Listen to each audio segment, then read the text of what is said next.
разбираю, моделирую и загрязняю. Всем привет! Примерно год назад я сделал первое видео о доработке тепловоза ТЭП-70. Благодаря вашей поддержке и повышенному интересу к железнодорожной тематике, мне приятно продолжать освещать это направление моделизма. И сейчас я уже в поиске нового сюжета для следующего железнодорожного макета. Если у вас будут какие-то идеи, обязательно пишите их в комментариях. А сегодня я расскажу о доработке и состаривании легендарного тепловоза ЧМ-3. Приятного просмотра!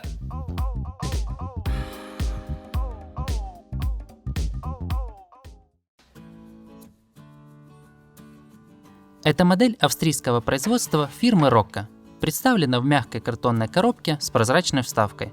Особое внимание хочу уделить бумажной документации. Она выполнена крайне подробно и качественно. Настолько, что прежде чем взять модель в руки, хочется изучить каждую страницу этих инструкций и рекомендаций.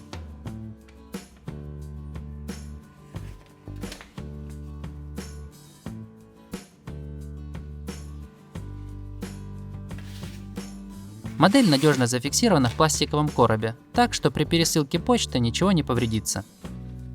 Качество модели выше всяких похвал. Это лучшая модель локомотива, с которыми мне приходилось работать. Крайне высокая проработка детализации, яркая точная маркировка, насыщенная краска и изысканное поручни стравления вызывают желание снова и снова любоваться этой моделью. Дополнительно были приобретены наборы деталировки. Работоспособная имитация автосцепки SA3 фирмы Caddy, комплект заводских эмблем и стравления и предупреждающие таблички. Прежде чем приступить к работе, я отыскал снимки прототипа, благодаря которым составил план работы, а именно заменить заводские эмблемы и таблички на травленные с красной заливкой и белым кантом, изготовить звезду и объемную табличку с номером локомотива. Для создания последнего я сделал 3D-модели и напечатал эти детали на фотополимерном принтере.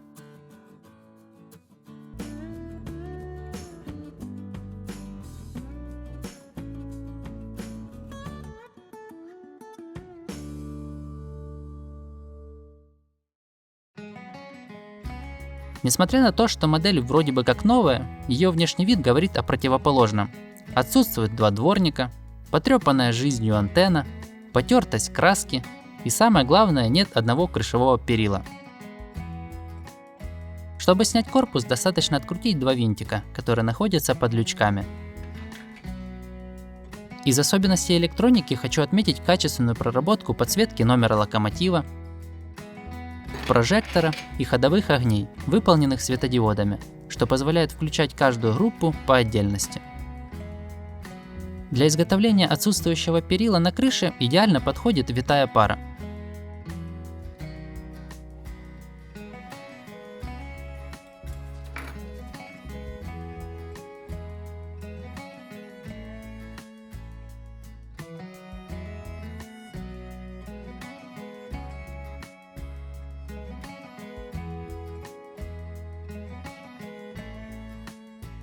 Чтобы самодельное перила не отличалось от остальных, пришлось заменить весь комплект.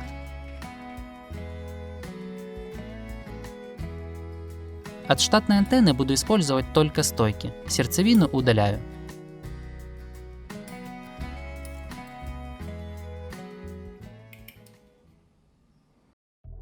Для состаривания этой модели будет недостаточно просто запачкать ее пылью и сажей.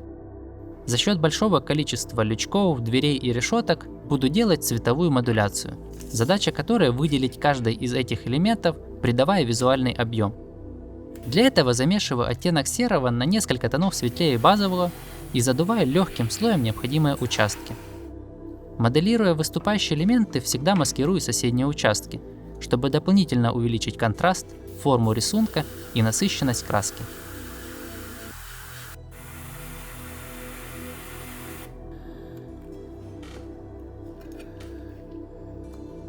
В качестве примера правая сторона до модуляции, левая после. Свод крыши и каждый из лючков визуально выделяется и имеет эффект объема, вне зависимости от падающего света.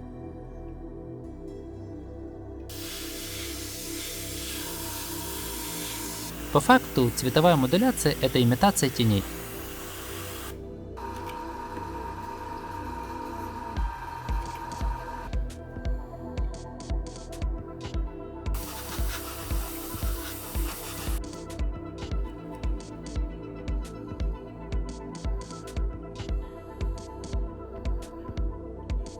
Ту же операцию повторяю с выделением боковушек корпуса.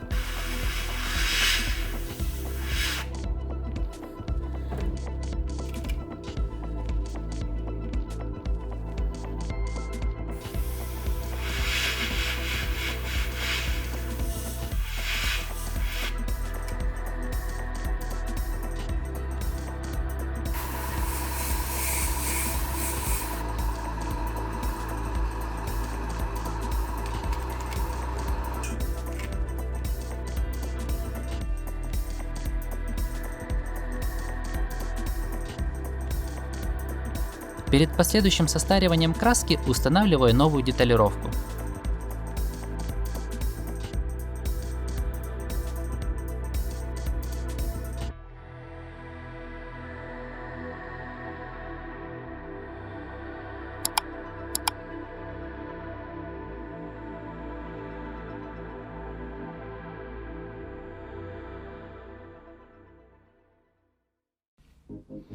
Для состаривания боковушек использую масляную краску коричневого цвета, которую просто наношу равномерным слоем на модель и удаляю излишки ватной палочкой.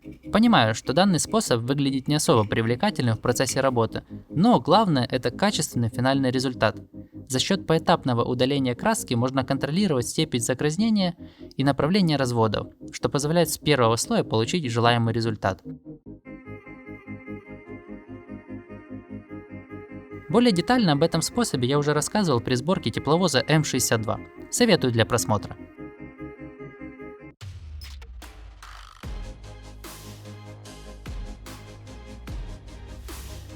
На крыше отдельными штрихами выделяю дождевые потеки.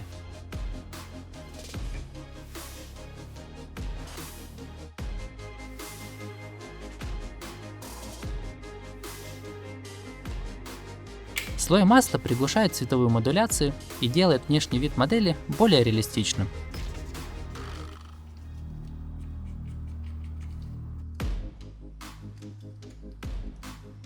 В такой же последовательности выделяю и состариваю торец основания.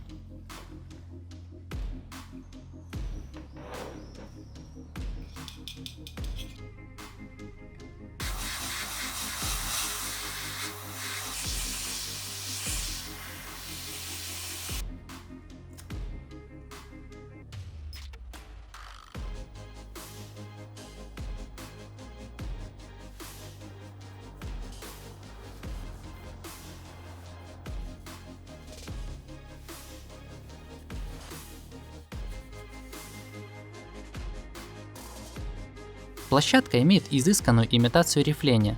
Чтобы ее выделить, разбавляю акриловую краску с водой и равномерно покрываю плоскость.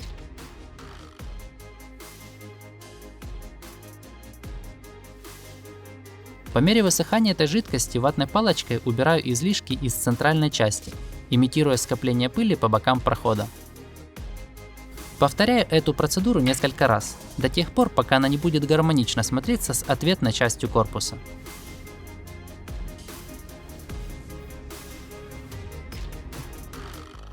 К сожалению, накладки тележек имеют монолитную конструкцию и не снимаются без разбора всего механизма. Поэтому маскирую внутренние части и задуваю тележки матовым лаком, который послужит базовым слоем для нанесения эффекта пыли.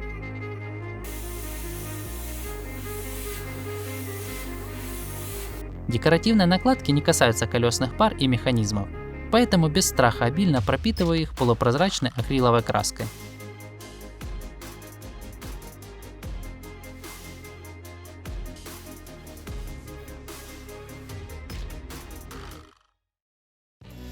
На этом модель полностью готова для сборки.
Поршни задуваю легким слоем коричневой краски, концентрируя ее у основания.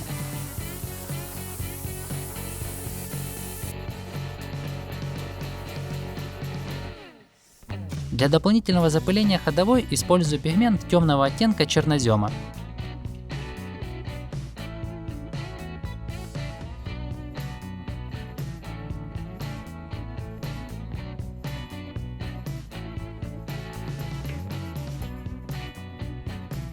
Наношу легкий слой копоти вокруг выхлопной трубы.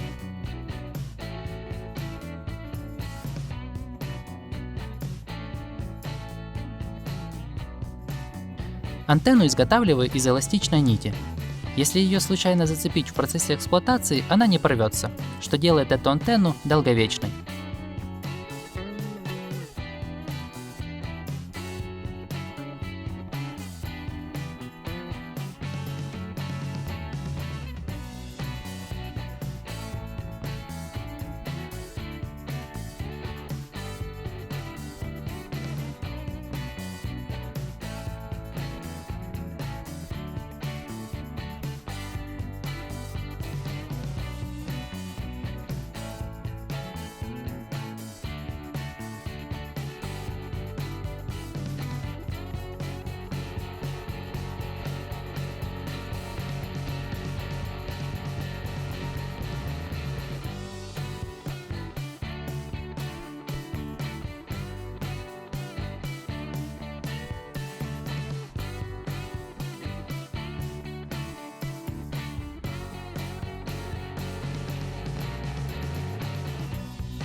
Благодарю всех, кто досмотрел это видео до конца. Если у вас есть интересная история, связанная с этим локомотивом, обязательно пишите ее в комментариях. А сегодня на этом все. Подписывайтесь и ставьте лайк. Впереди предстоит много интересных проектов. До скорых встреч!